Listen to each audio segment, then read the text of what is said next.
हज़रत मौलाना मोहम्मद गयूर साहब कासिम।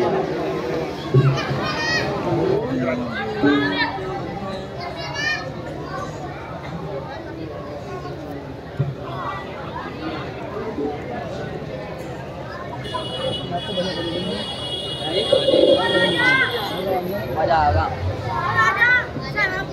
और तो होगा 5-6 वीडियो का। तो अलग टाइम बनाया हम लोग को सवाल जवाब फ्री टाइम मजा नहीं आएगा। स्पेशल बना हम लोगों से बात करेंगे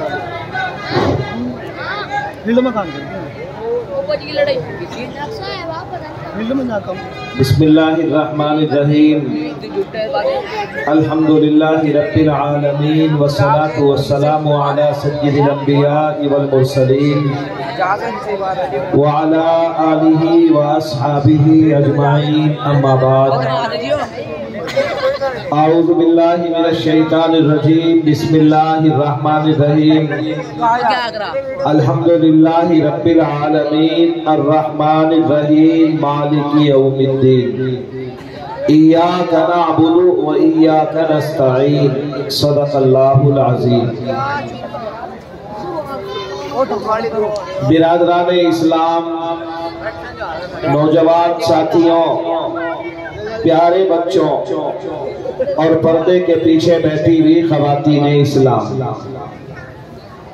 अल्लाह का बड़ा फजल करम और एहसान है कि अल्लाह ने हमें एक साल के बाद ऐसा हसीन और सुनहरा मौका इनायत फरमाया कि हम सब कुरान और हदीस की निस्बत पर अपने इस मदरसे के सालाना इजलास में शरीक हुए।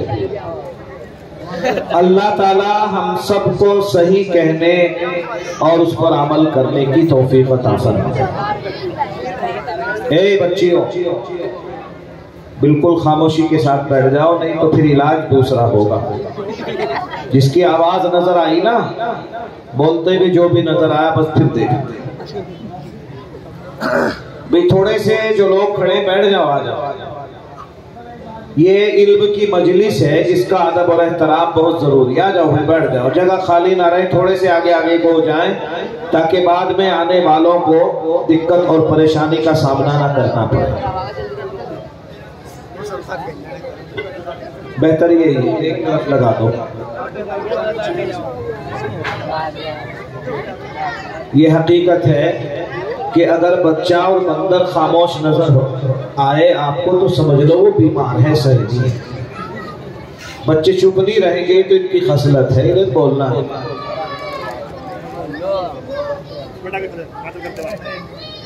मुझे भी जज़ाकल्लाह। देखो भाई, थोड़ी सी देर के लिए बड़ी अहम और जरूरी बातें आपसे अर्ज करके मैं रुखसत हो जाऊंगा। बहुत उलमाए किराम, हकीकत यह है कि दिन कहीं है, सुबह कहीं है, शाम कहीं है, और गले का भी आप अंदाजा लगा रहे होंगे।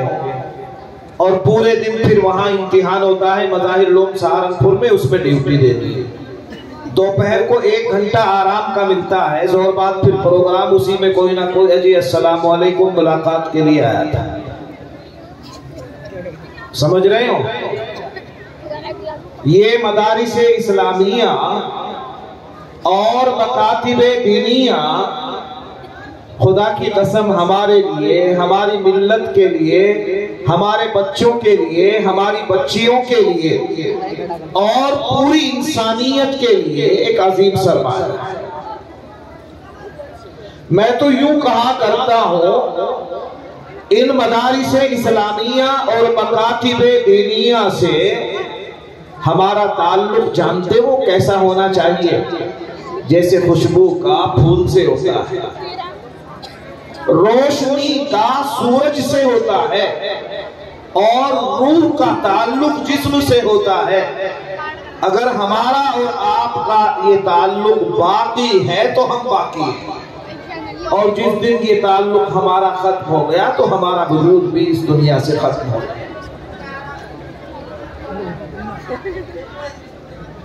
इसलिए ये सालाना इजलास इनके जहां बहुत सारे मकसद होते हैं, एक बड़ा मकसद ये भी होता है कि हमारे इन मदरसों में कुछ 2-4 रुपये की आमदनी हो जाए ताकि पूरे साल का खर्च जो है आसानी के साथ में निकलता है। एक इनका मकसद ये होता है कि हमारे दिल गुनाह करते करते सियाह हो जाते हैं। जब इंसान गुनाह करता है ना, उसके दिल पे एक सियाह नुक्ता लगता है, फिर दूसरा गुनाह करता है 2 नुक्ते लग जाते हैं, और फिर ये स्याही बढ़ते बढ़ते बढ़ते बढ़ते पूरे दिल को सियाह कर देती है। अब कुरान की कोई बात, अब हदीस की कोई बात, अब अल्लाह के नेक बंदों की कोई बात उस दिल के ऊपर आ सकती है। अगर उसे कोई समझाने की कोशिश भी करता है ना, समझ रहे हो, उसको बहुत बुरा लगता है, गुस्सा आता है, चेहरा सुर्ख हो जाता है, और वो उसकी बात को सुनना गवारा नहीं करता। हमारे कारी मोहम्मद अब्दुल हसीब साहब ने इन बड़े बड़े उलमा को बुलाया ताकि हमारे कल्ब और जिगर के ऊपर जो स्याही लग गई है ये उसको धुलने का काम करता है। और ये उसी वक्त हो सकता है कि जब हम इन उलमा की बातों को गौर के साथ में सुने। ये उम्मत, जानते हो जिस उम्मत में अल्लाह ने आपको पैदा किया है, दुनिया की तमाम उम्मतों में सबसे बेहतर उम्मत है। कुरान में कहा कुंतुम खैरा उम्मतिन, तुम बेहतरीन उम्मत हो। और अल्लाह के नबी ने फरमाया, जानते हो कि जो कुरान तुम्हें दिया गया है वो तमाम की तमाम किताबों में सबसे ज्यादा अफजल और अशरफ है। और इससे आगे बढ़ के जिस नबी की उम्मत में तुम हो, खुदा की कसम वो नबी भी तमाम के तमाम नबियों से बेहतर है। तो कुरान तुम्हारा सबसे बेहतर, नबी तुम्हारा सबसे बेहतर, दीन तुम्हारा सबसे बेहतर, तो जाहिर है तो तुम भी सबसे बेहतर हो। अल्लाह के नबी ने फरमाया ये बेहतरी उसी वक्त तक रहेगी जब तुम मेरे तरीके पर रहोगे, और जिस दिन मेरे तरीके को छोड़ के तुमने दूसरे तरीके को इख्तियार कर लिया तो फिर तुम बेहतर नहीं रहोगे। बहुत गौर से सुनना, अल्लाह के नबी ने फरमाया कि मेरी उम्मत के अंदर जब 15 चीजें पैदा हो जाएंगी तो अब उसकी खैर है। बलाएं, मुसीबतें, परेशानियां, उलझने, तकलीफें बारिश की तरह से उस उम्मत के ऊपर बरसेंगी। आपने देखा होगा तस्बीह के दाने, जब उसका धागा टूट जाए तस्बीह का तो दाने किस तरह से बिखरते हैं। अल्लाह के नबी ने फरमाया कि जब मेरी उम्मत के अंदर ये 15 चीजें पैदा हो जाएंगी तो इसके ऊपर मुसीबतें आसमान से पत्थरों की तरह से बरसेंगी, तस्बीह के दानों की तरह से बरसेंगी।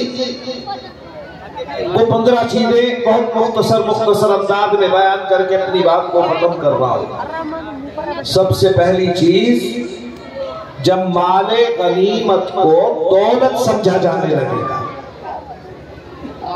माले गनीमत किसे कहते हैं? मुसलमानों की गैर मुस्लिमों के साथ लड़ाई हुई और उस लड़ाई के नतीजे में कुछ माल हासिल हुआ तो वो माल माले गनीमत कहलाए। अब उस माल को अगर आदमी अपनी दौलत समझने लगे, अल्लाह के नबी ने फरमाया तो अब खैर नहीं है। एक हम और आप नहीं, अल्लाह के नबी के गुलाम हैं और उनका काम अल्लाह के नबी की सवारी के सफर के सामान को दुरुस्त करना था। बहुत गौर से सुनो, एक मर्तबा वो सामान सफर को दुरुस्त कर रहे थे, अचानक एक तीर आया, सर में लगा और उनकी रूह परवाज कर गई। सहाबाए किराम रिजवानुल्लाहि ताला अलैहि मजमईन ने कहा, मुबारक हो, अल्लाह के नबी का खादिम है, गुलाम है, अल्लाह के नबी की खिदमत करते हुए दुनिया से रूह परवाज कर गई, सीधा जन्नत में जाएगा। अल्लाह के नबी ने फरमाया, नहीं नहीं, सुनो,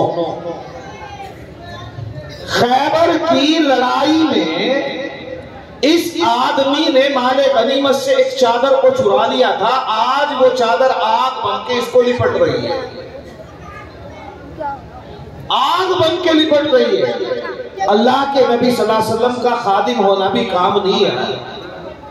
दूसरी चीज, अल्लाह के नबी ने फरमाया कि जब अमानत में खयानत होने लगेगी, किसी ने किसी के पास में कुछ रुपये पैसे रखे, उनको हड़प कर गया, इत्मीनान और सुकून के लिए अपना जेवर किसी के घर में रख दिया, खुदा की कसम इनकार कर दिया, ये अमानत में खयानत है।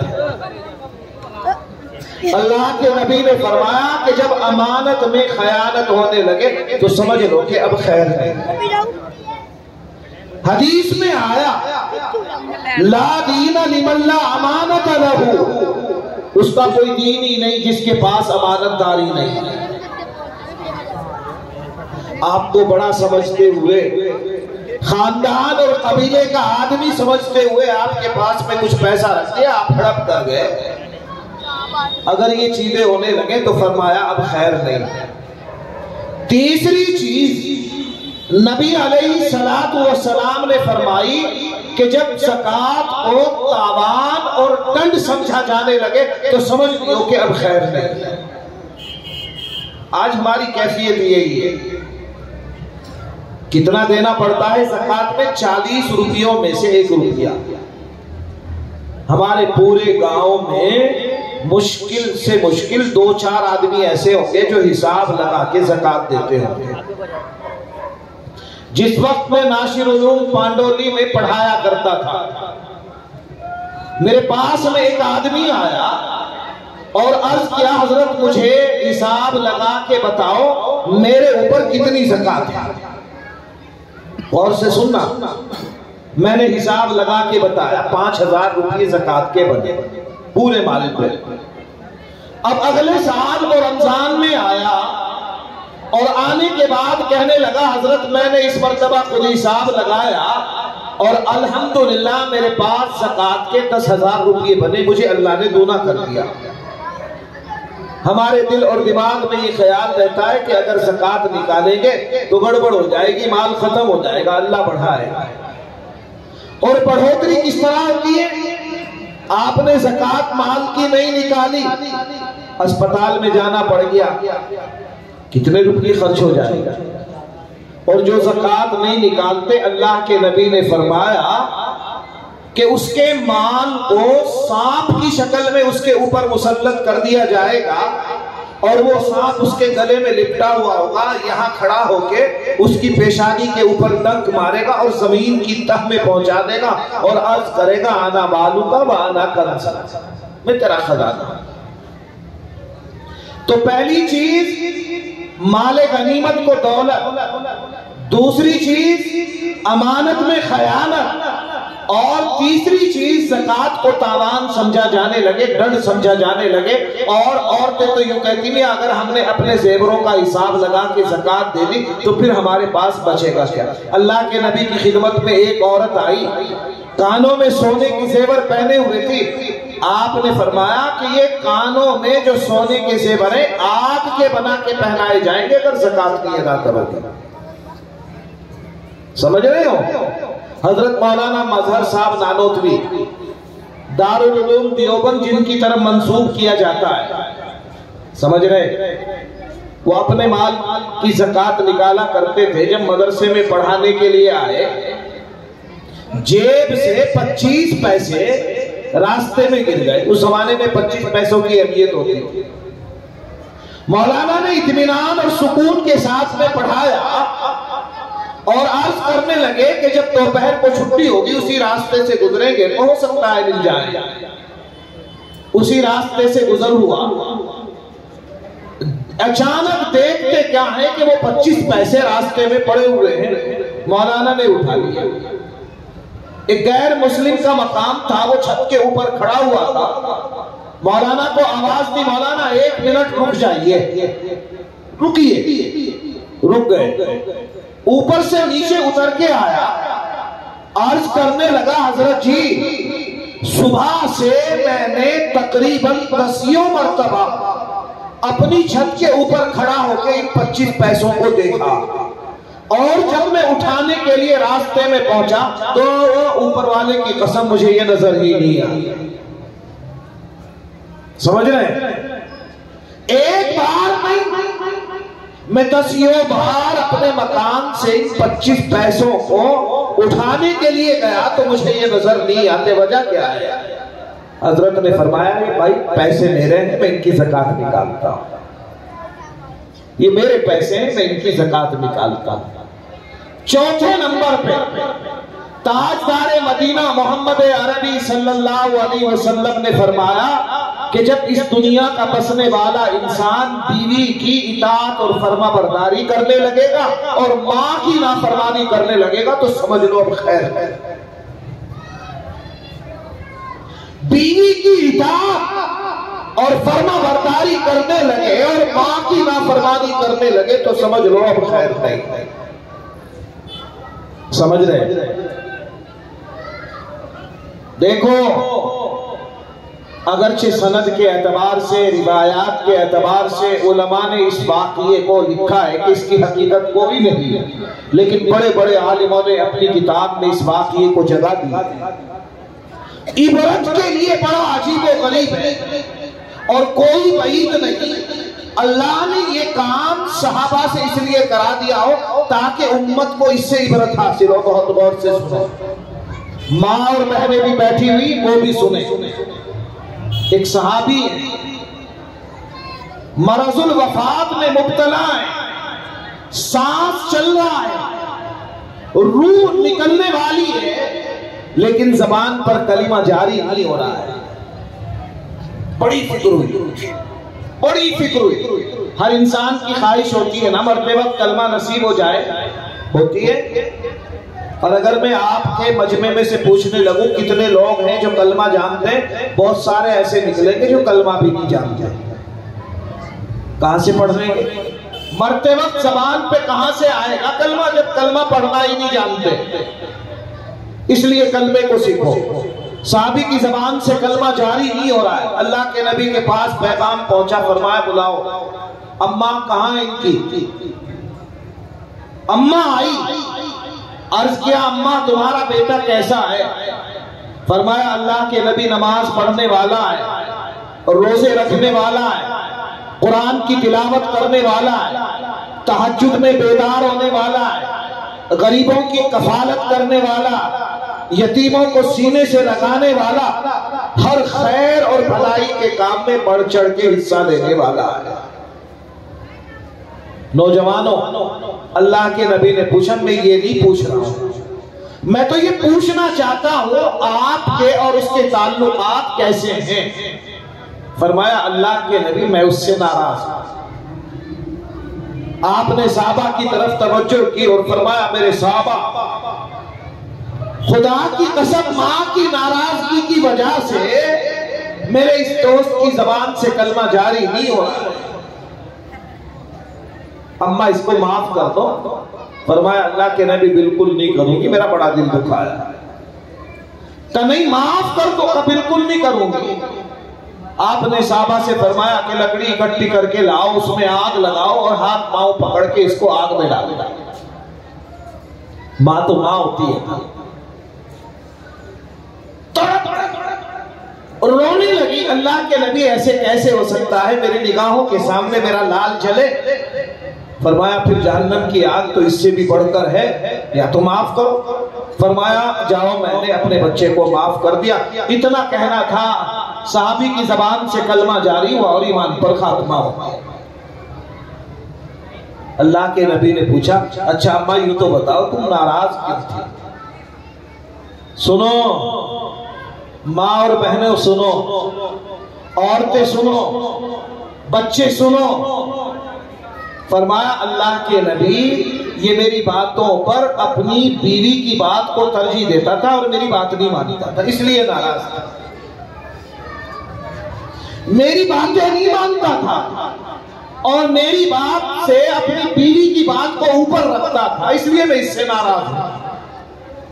हाफिज नहीं, कारी नहीं, आलिम नहीं, खुदा की कसम साहब ये जिसके पांव की धूल के बराबर भी हम लोग नहीं हो सकते, उसकी जबान से कलमा जारी नहीं हुआ मां की नाराजगी की वजह से। आपने देखा होगा 20, 30, 50 हजार की बिल्ली लाएगा, लाख रुपये का कुत्ता लाएगा और रोजाना उसके खाने के लिए सहारनपुर से सामान लाएगा 500-400 रुपये का। ये सब चीजों के लिए उसके पास माल है, दौलत है, खजाना है। और वो बूढ़ा बाप, वो बूढ़ी माँ जो बिल मिला रही है, तड़प रही है, रो रही है, इलाज कराने के लिए उसके पास में पैसे नहीं है। खुदा की कसम अगर वो 100-200 रुपए का मुतालबा कर दे तो उसको देने के लिए उसके पास में कोई पैसा नहीं। अल्लाह के नबी ने फरमाया जब ऐसा जमाना आ जाए कि लोग बीवी की बात को मानने लगे और माँ की बात को मानने से इनकार कर दें तो समझ लो कि अब खैर नहीं। आगे अल्लाह के नबी ने एक बात फरमाई कि सुनो कि जब इस दौर दुनिया का रहने वाला इंसान दोस्तों से हमदर्दी, प्यार, मोहब्बत और खुलूस के साथ में मिले और जब बाप से मिलने का नंबर आए तो सख्ती के साथ में, बदमिजाजी के साथ में, बदकलामी के साथ में बाप के साथ मिले तो अब समझ लेना कि अब खैर है। बाप दरवाजे पे आया, उसने बोलना चाहा, छिड़क दिया, अरे पता खामोश रहो, तुम्हें क्या पता, चुप बैठो। और दोस्त मिलने के लिए आया, उसका इस्तेमाल कर रहा है, चाय पिलवा रहा है, खाना खिलवा रहा है। अल्लाह के नबी ने फरमाया कि जब ऐसा जमाना आ जाए कि लोग दोस्तों से बड़े प्यार, मोहब्बत और इखलास के साथ में मिले और माँ बाप के साथ में सख्ती के साथ मिले तो समझ लेना कि खैर है। देख लो आज क्या हालात है, देख रहे कितने बुरे हालात हैं। खुदा की कसम एक जमाना वो होता है कि जब माँ और बाप मजदूरी करते हैं, रक्षा चलाते हैं, किसी के यहाँ जाके बर्तन साफ करते हैं, लेकिन अपने बच्चों की तरबियत करके उनको जवान करते हैं। कभी कभी आपने देखा होगा कि बच्चा छोटा होता है, माँ भूखी है, भूखी मुंह से खाना चबा रही है और निकाल के अपने बच्चे के मुंह में ला के रख देती है। लेकिन जब वो बच्चा जवान होता है ना, बड़ा होता है, शादी हो जाती है, बहू उसकी आ जाती है, अब वो सहारनपुर से सेब ला रहा है, अनार ला रहा है, मिठाई के डब्बे ला रहा है, पैक है, थैला भरा हुआ है। दरवाजे के एक तरफ बूढ़ा बाप बैठा है, दूसरी तरफ बूढ़ी माँ उसकी तरफ ललचाई हुई निगाहों से देख रहे। खुदा की कसम उस बेगैरत की गैरत नहीं जानती, ना माँ के हाथ में थैला देता है, ना बाप के हाथ में देता है, सीधा बीवी के हाथ में थैला थमा देता है। अल्लाह के नबी ने फरमाया कि जब हालात इस तरह के आ जाएं समझ लेना कि अब खैर नहीं, अब भलाई, अब तो मुसीबतें, बलाएं, परेशानियां सर के ऊपर आ गई। और फरमाया कि जब मस्जिदों में शोर और हंगामा होने लगे, बाजारों की तरह से उसमें बातें होने लगे, समझ लो खैर नहीं। दुनिया की तमाम बातें आज मस्जिदों में हो रही।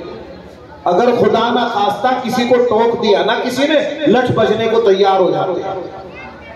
अल्लाह के नबी ने फरमाया कि जब ऐसा जमाना आएगा कि लोग मस्जिदों में बाजारों की तरह से बोलेंगे, हंगामा करेंगे, शोर करेंगे, तो समझ लेना कि अब खैर नहीं।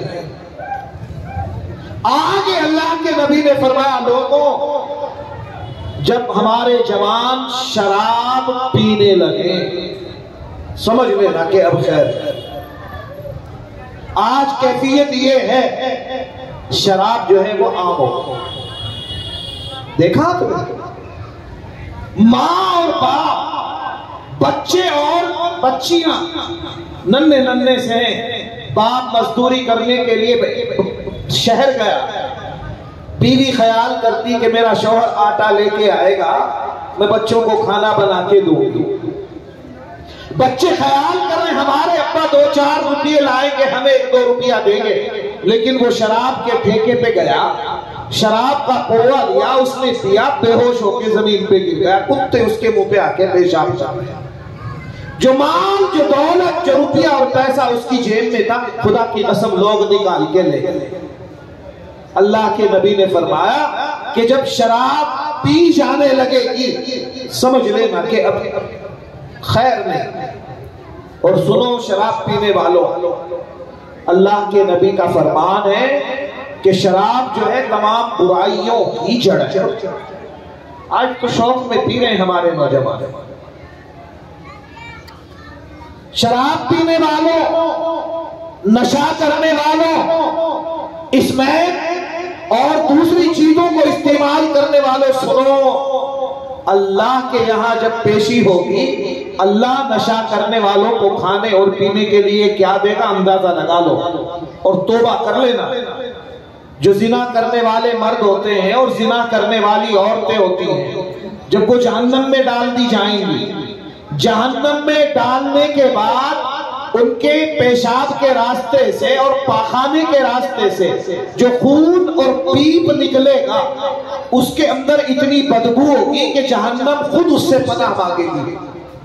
वो नशा करने वालों को खाने और पीने के लिए अल्लाह देगा। अंदाजा लगा लो, तौबा कर लो। उसके बाद अल्लाह के नबी ने फरमाया कि जब गाना सुनने का शौक हो जाएगा, फिर समझ लेना कि अब खैर नहीं।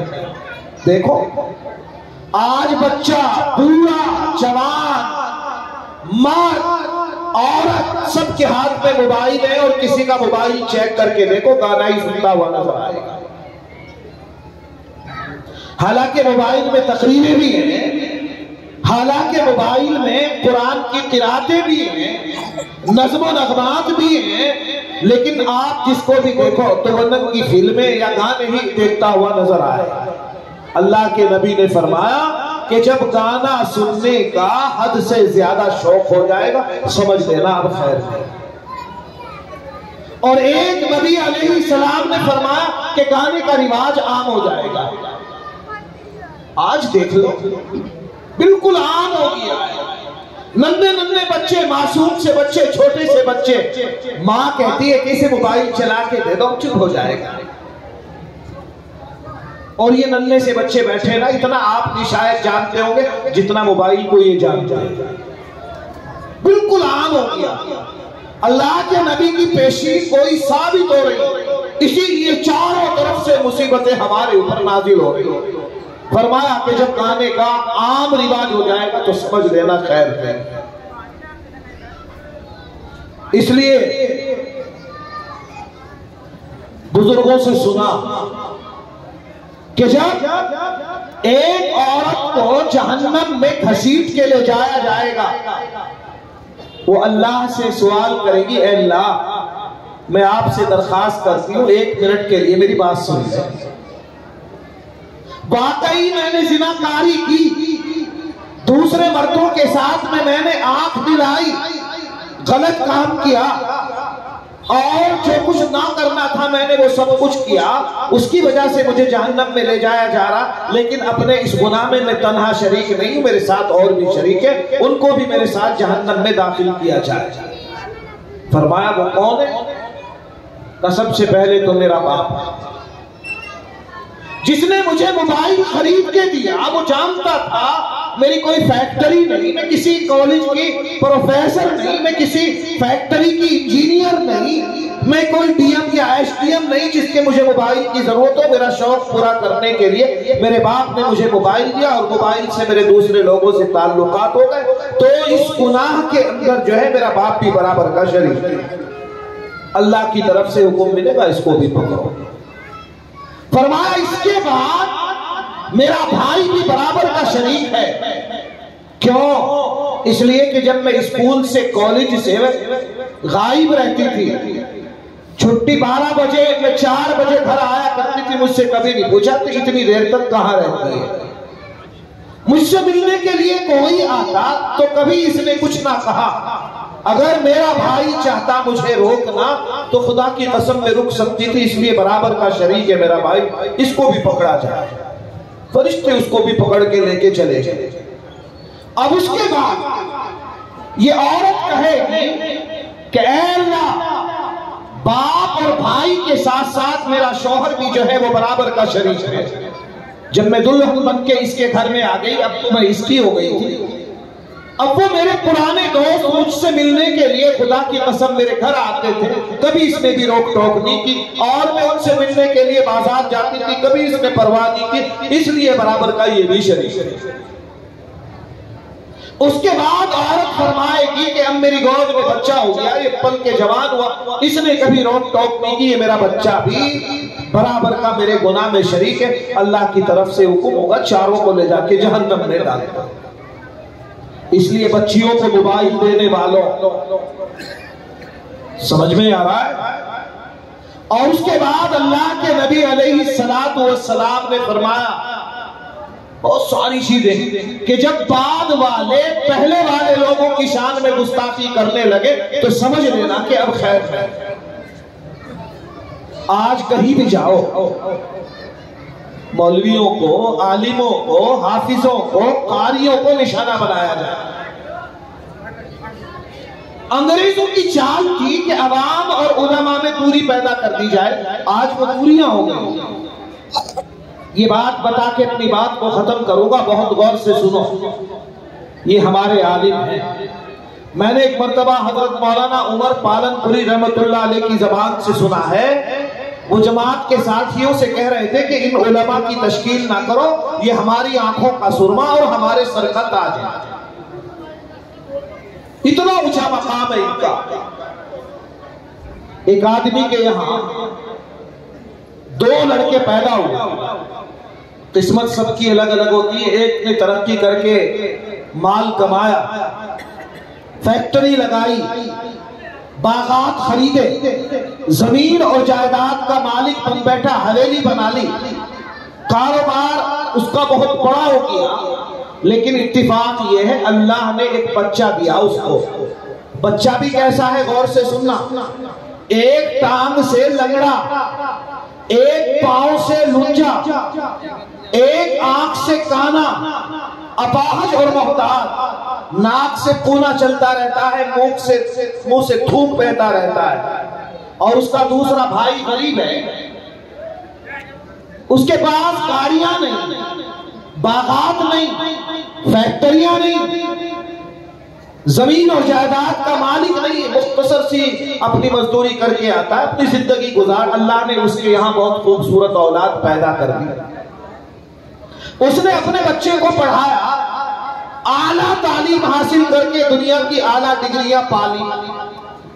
अब ईमानदारी से बताओ, दोनों भाई की उम्र काफी हो गई और वो मालदार भाई जिसके यहां अपाहज बच्चा है, अब उसको फिक्र हुई कि यार तेरी इतनी मिल्कियत है, तो अपनी मरने के बाद अपनी मिल्कियत का वारिस भी बनाने का मसला है।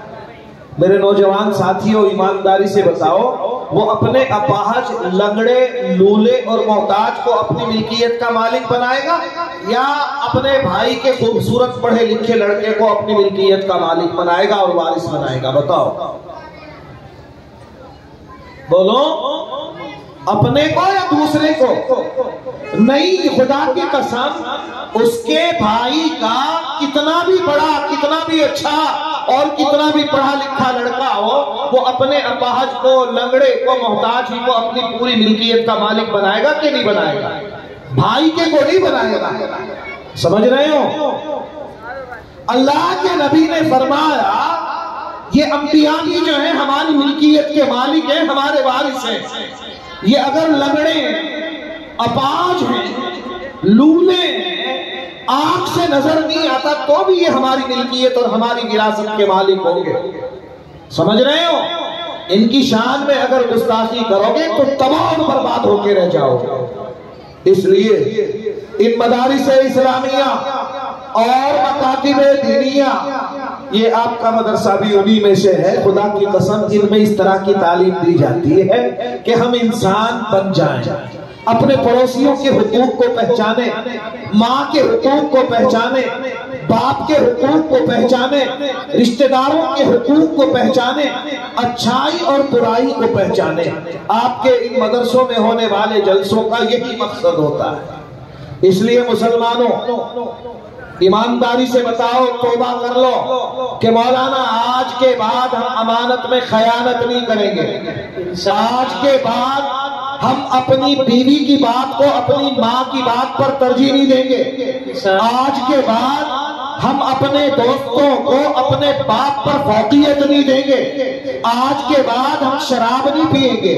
आज के बाद हम गाने नहीं सुनेंगे। आज के बाद हम मस्जिदों में हंगामा और शोर नहीं करेंगे। समझ रहे हो? और आज के बाद हम किसी आलिम की, किसी हाफिज की, किसी कुरान के दाई और मुफस्सिर की शान में गुस्ताखी नहीं करेंगे। इंशाअल्लाह दुनिया में भी कामयाबी मिलेगी और आखिरत में भी कामयाबी मिलेगी। मेरा तजर्बा है, मैंने किताबों में पढ़ा है। जो इन कुरान वालों से मोहब्बत रखता है, खुदा की कसम, अल्लाह मैदान हाशिर में और जन्नत में उसका मामला इन्हीं के साथ फरमाएगा। इसलिए अल्लाह से दुआ करो, अल्लाह तबारक व तआला मुझे भी, आपको भी मदारिस इस्लामिया, मकातिब दीनिया से अपना पक्का सच्चा ताल्लुक कायम करने की तौफीक अता फरमाए। आमीन। और अगर खुदा ना खास्ता, अल्लाह ना करे, कोई उनकी मुखालफत कर रहा है, सबसे पहला दर्जा तो यह है कि आप अपनी जबान से उसको रोक दो। और अगर जबान में इतनी ताकत नहीं, हाथ से रोको। और हाथ में भी इतनी ताकत नहीं तो खुदा की कसम अपने दिल में उसको बुरा समझ के उस मजलिस से उठ के चले जाओ। और अगर हमने ये काम ना किया तो समझ लो कि हम भी उसके काम में बराबर के शरीक हैं। उलमा ने लिखा है, किताबों में पढ़ोगे आप देखोगे कि जो आलिमों की शान में गुस्ताखी करता है, मरने के बाद उसकी कब्र को खोद के देख लेना, किबले की तरफ से उसका रुख जो है वो पलटा हुआ नजर आएगा। समझ रहे हो? इसलिए अल्लाह से दुआ करो, अल्लाह मुझे भी, आपको भी इन मदरसों की, मदरसे वालों की, कुरान वालों की कदरदानी की तौफीक अता फरमाए। व आखिरु दावाना अनिल हम्दुलिल्लाहि रब्बिल आलमीन। माशाअल्लाह, बहुत खूब ये थे जनाब हजरत अक़दस अलहाज मौलाना मोहम्मद गयूर साहब कासमी मद्दजिल्लहुल आली, जो के हजरत वाला ने बड़ी कीमती नसीहतों से, बड़ी कीमती बातों से हम तमाम सामीन के दिलों को मुजल्ला और मुशफ़्फ़ा फरमाया है। हजरत वाला ने बड़े ही मुख्तसर से वक्त में बड़ी अच्छी बातों को हमारे सामने पेश किया, थोड़ी सी बातों को पेश किया।